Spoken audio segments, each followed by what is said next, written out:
mga kababayan, ito ang ating balita ngayon. Bagyong Krising inaasahang lalabas ng Philippine Area of Responsibility mamayang hapon. Ngunit kahit nakalabas na ang Bagyong Krising ng Philippine Area of Responsibility, ay asahan pa rin ang dulot na epekto nito sa halos buong parte ng Luzon at parte ng Visayas. Samantala, ang hanging habagat ay nakikita nyo sa may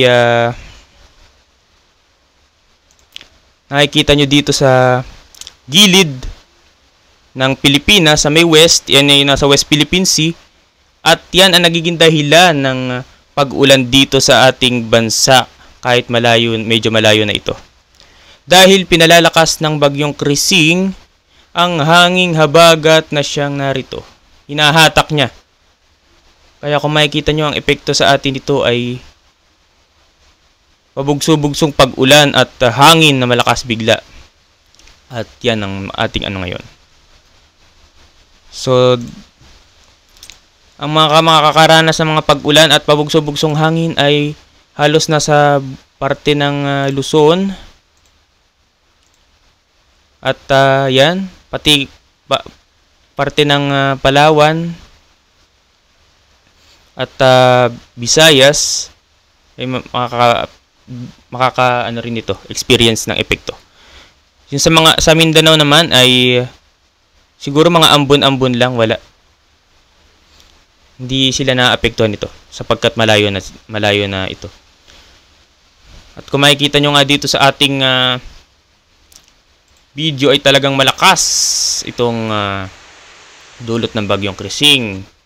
Sapagkat ang hangin ay bigla na lamang lumakas ngayon lang at umulan din ng malakas, sinabayan din ng ulang malakas. At talagang ang mga puno ay nagsasayawan.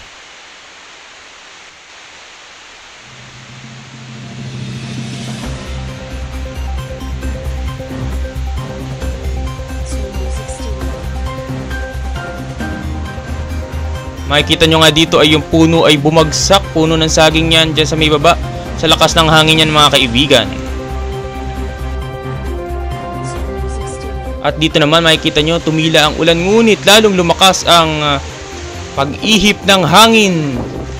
At talagang ang mga puno ay sobrang lakas ng pagwasiwas.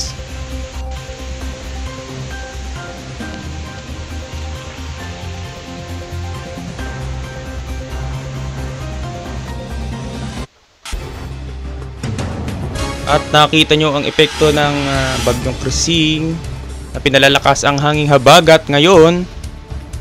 Ito muna ang aking report ngayon.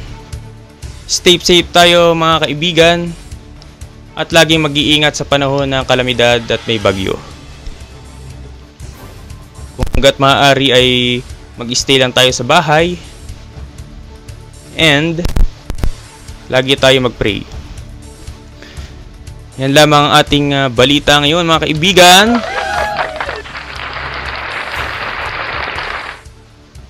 Pansamantala muna magpapaalam ang inyong news caster si Luis. Ito ang programang Kay Luis, i-report mo!